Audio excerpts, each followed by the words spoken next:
again, I would like to introduce Giampaolo that Sure. I see here.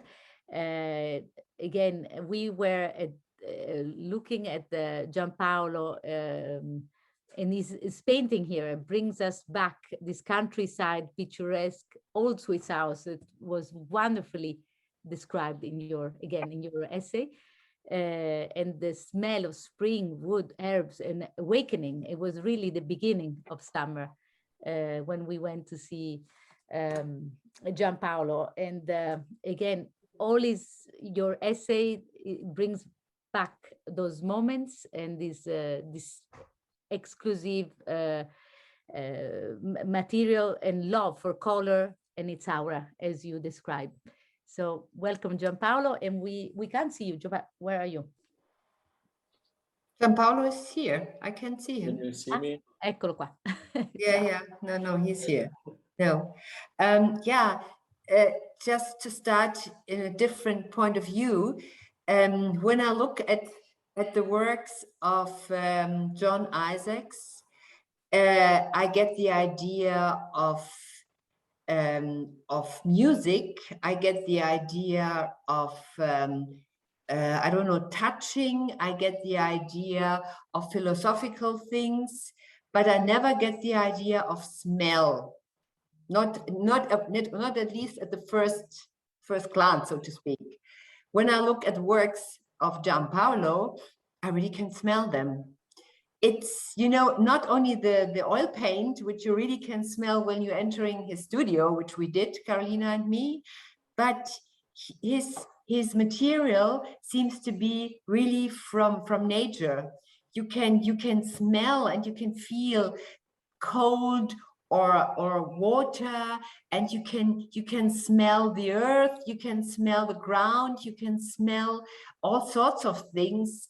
It reminds me of nature, and nature in a very, how should I say, direct way. It comes really to you in a, not through this filter of science, through this filter of intellectuality, but it's really something, he's just there. Mm-hmm. And then you look at it, and then it opens another world. It opens a world of a lot of drama, a lot of understanding for human beings and questioning the human nature. And because we can ask Giampaolo, when he starts doing a picture, a painting, it takes a long time, and the sitter sometimes get annoyed because he or she has to come back for months, every week or so, and he starts again and over again, and there is always this connection between the sitter and Giampaolo, the painter. But this has to come, to start again with a new seating. It's a little bit like, it reminds me of Giacometti with James Lord in his book. He describes the way Giacometti says, I can't get it right. I have to disturb it again. I give it and I'm not. And he said, okay, we are done. I said, no, we are not done. So Giampaolo, tell us a bit about the process, which is very important, the time and the approach or the relationship between you and the sitter. Yes, hello. So perhaps what you described about colors and the smell and so on, I think perhaps it comes from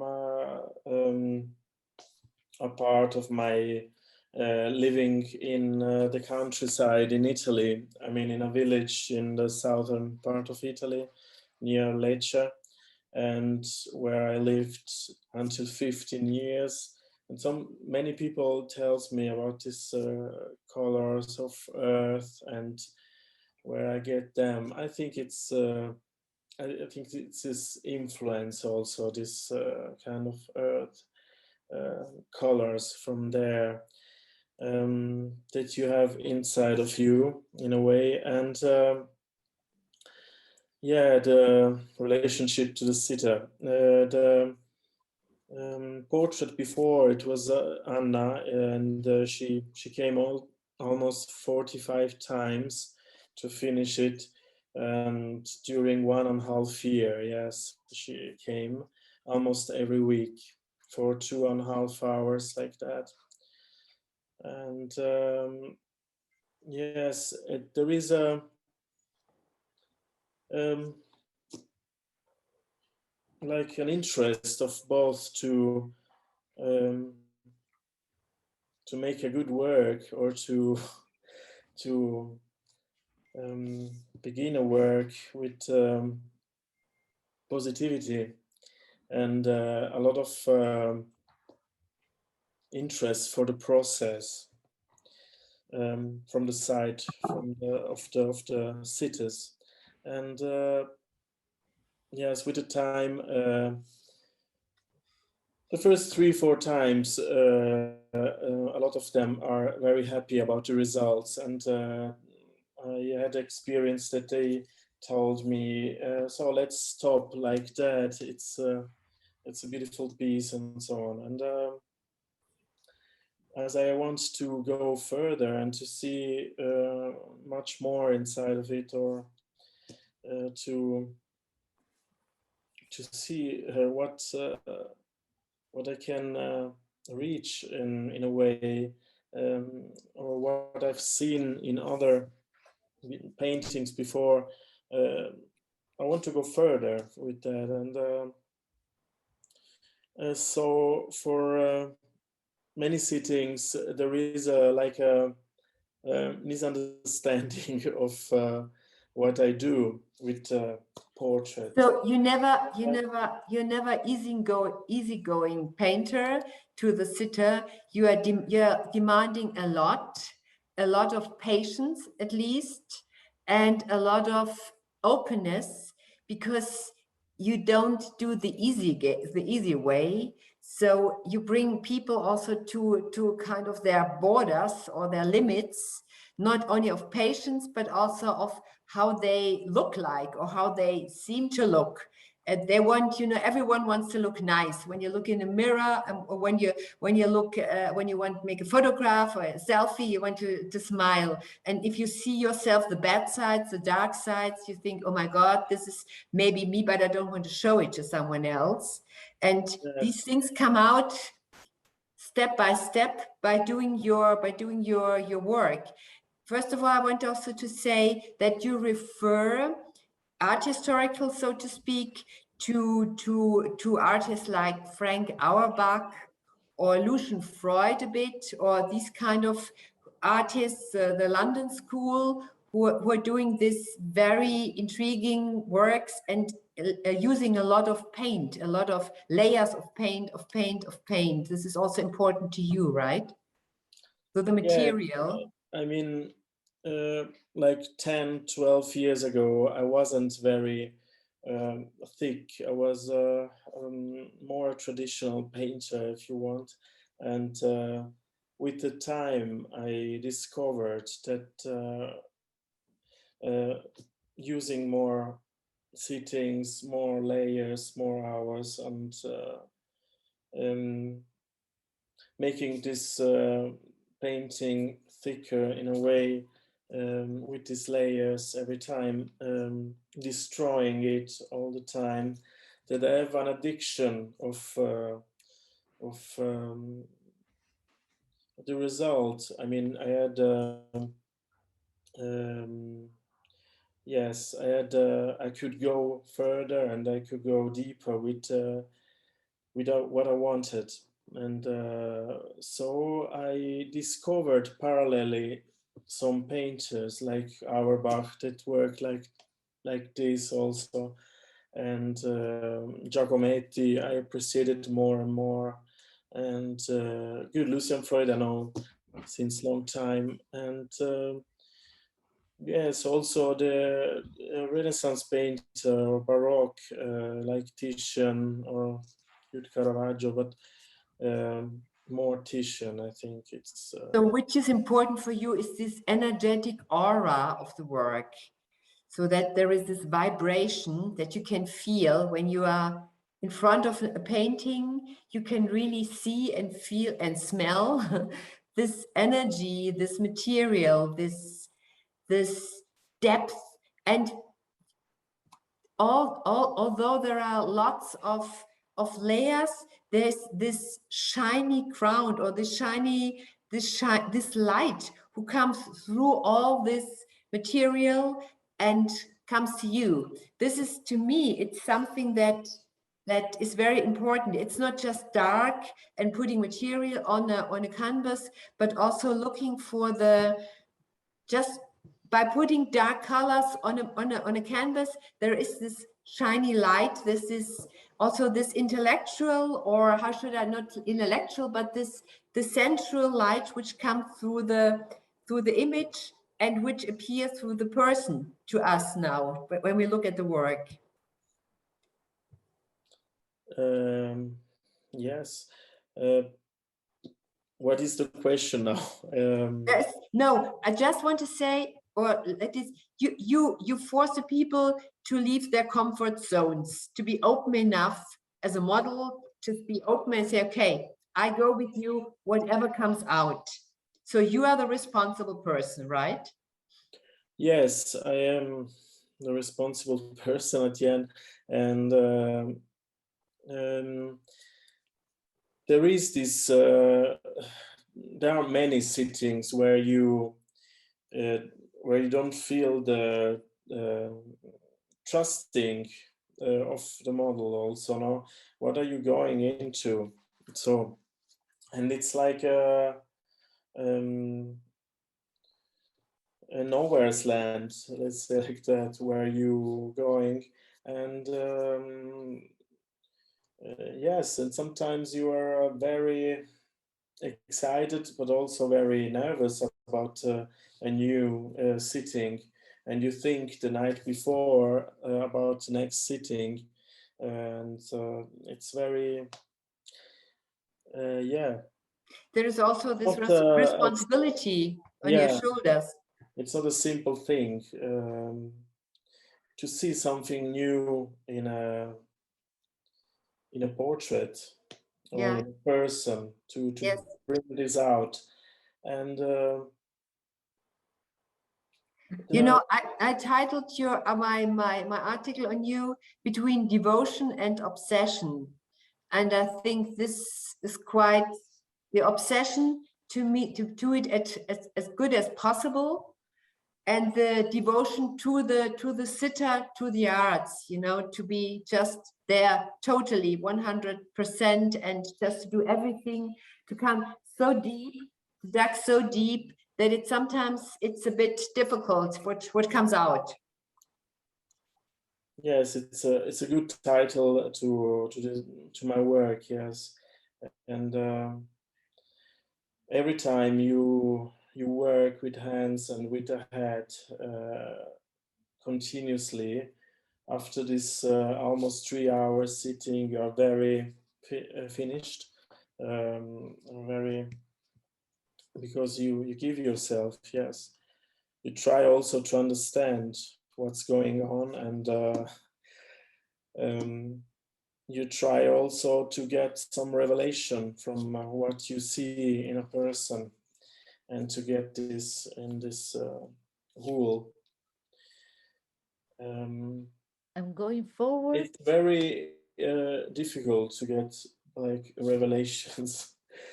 For example, this drawing, what we now see, are you doing it very quickly, or also it takes it several sittings, or it's just for one sitting?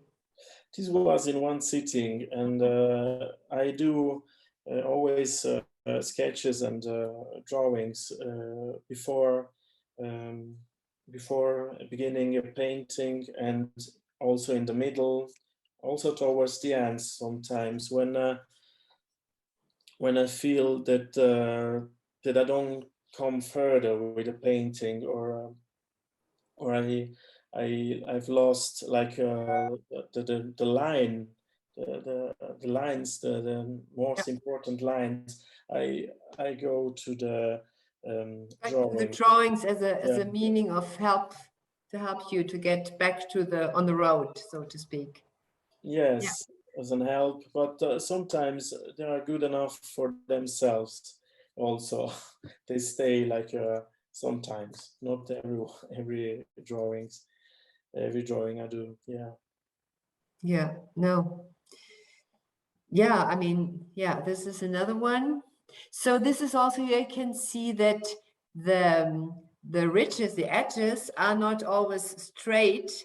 They have these because they need to come out because of the shoulder or something. Then there is a little, it's, you know, you're working with a color, like a sculptor a bit.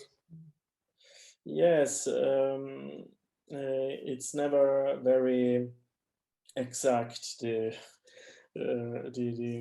canvas at the end of a painting, and it's always it's a human being, so it's trying to go out of it's about character, and it's about feelings, and it's about So it's about problems, and human so existence. Yeah.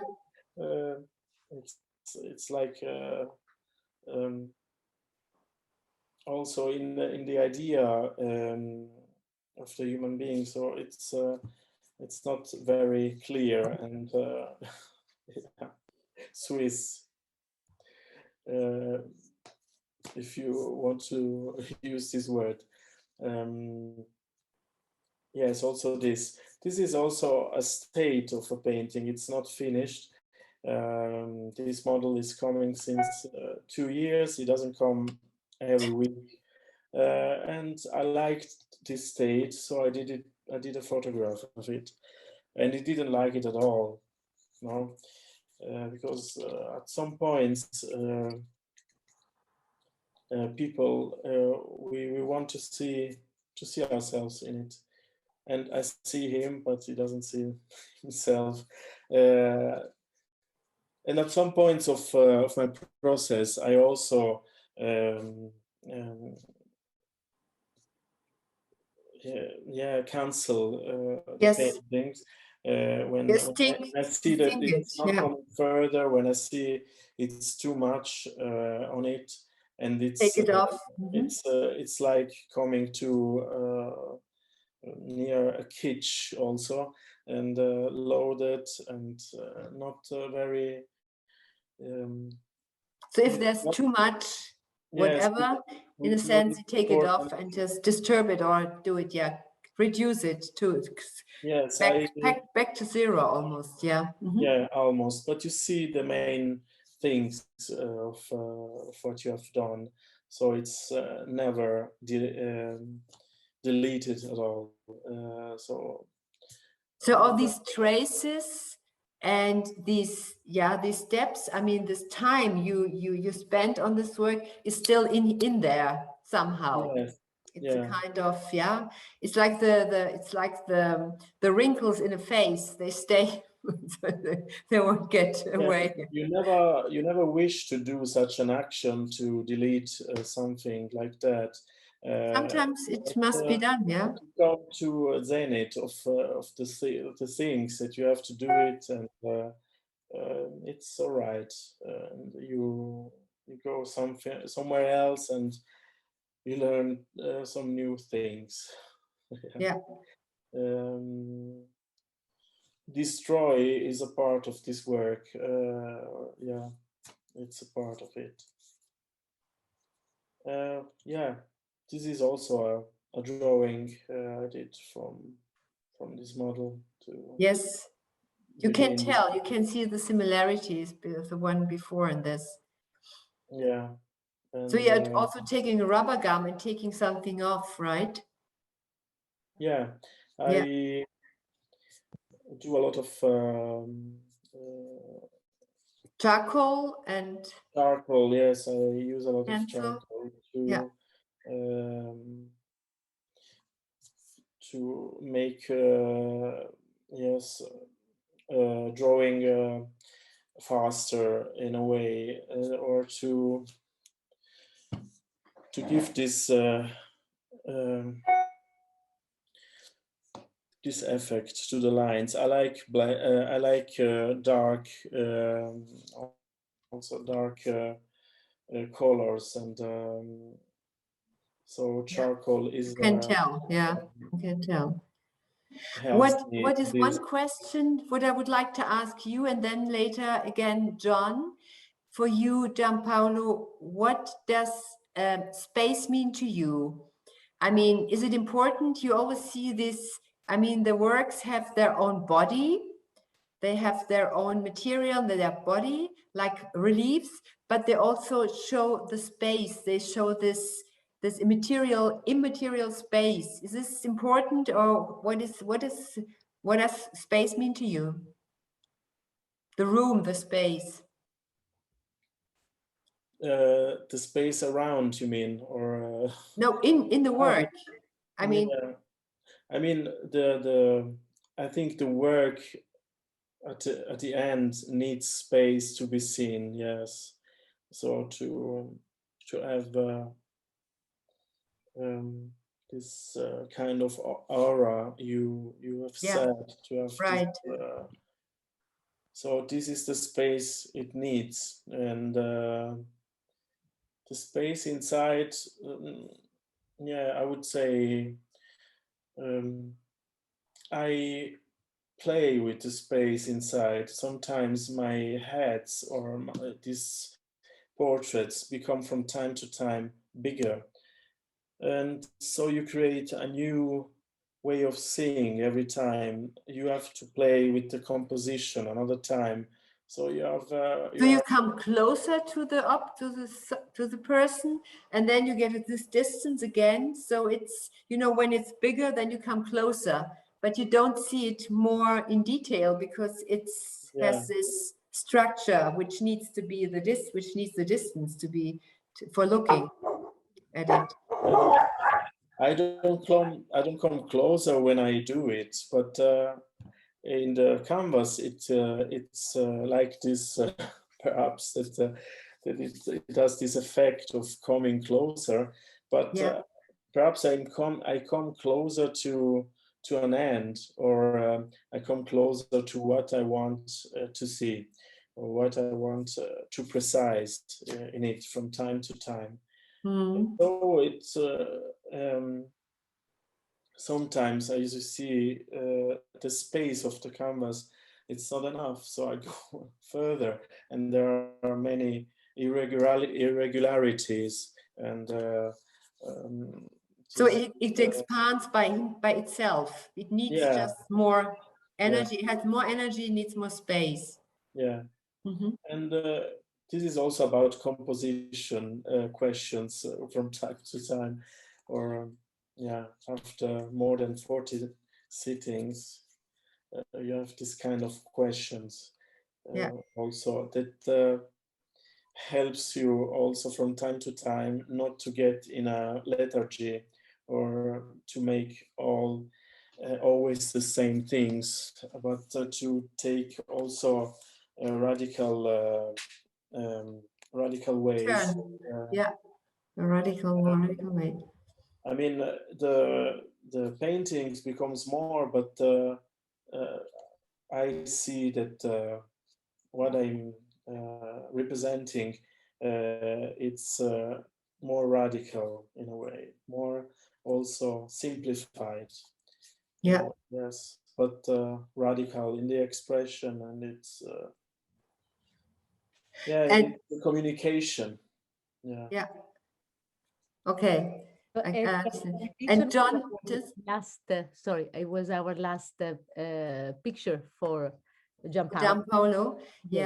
Okay. May I just ask the same to John? John, for the space. I mean, quite often you do these works which are attached to the wall, or they need the wall, and then there's something which is in the middle of something, but sometimes they need a niche, or so you are also looking for architecture in this for your work, or certain situations. I mean, with I think it's interesting because Giampaolo's work is being discussed in the context of painting, but in a way they're very, very sculptural, you know.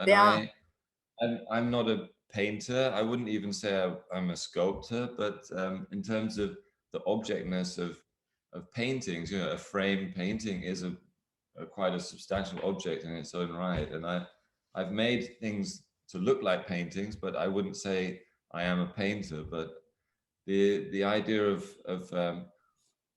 what a painting can do is, compared to sculpture, is very different, because it should be able to contain itself within its kind of frame, you know. But I think that the spatial relationship between works is really, really crucial, and it's almost so crucial that it's quite often very, very painful experience to install an exhibition, because of all the small little architectural details, or a window, or things that can also be read alongside the sculptures of the space. So sculpture is always fighting the space. It's always in a conflict with the space, or it's always in a dialogue with the space, whether that's it within itself as the work, or whatever is next to it. So yeah, space is the be and end all of I think most artworks, actually. But it's also interesting that this sense of scale, because I don't know how big your paintings are. I can't imagine they're like 5 meters by 6 meters or anything like that. No, how big they are? 80 centimeters, 1 meter? Yes, 80 to 1 meter or Yeah. less also, So, yes. But this is also interesting in terms of sense of scale, is also a sense of maybe a kind of power of something as well. Because I think personally as well, I find that quite a lot of smaller things are a more intense relation, the way you look at them. But of course, to enter into something, then you have to, this other spatial relationship. Yeah, it's never ending, you know. I think But think of Giacometti, his very small sculptures, you know. Yeah. They look so monumental in a certain exposure. Then you think, oh my God, or these very thin. I mean, they are our size, but they look much taller, or they look just, yeah, you're right. Relation, it's relation. I mean, Dimension. I suppose it's just how what you aspire to in terms of the work, because I enjoy these kind of very museumized installations where it's in this perfect white cube, and it's really the work is kind of almost not in a sort of gravitational field. It's floating, but that's a sculptural problem. I think with pieces on the wall, they've already kind of tackled that in a way, and they are somehow, they have to see what is around, and they have to cope with this. But my last question before I talking about something that I want to do in the future, first to Giampaolo, is there any exhibition you are heading for now? I mean, you did a lot in the last year or the last month. We went to several exhibitions. Is there a new project approaching for you?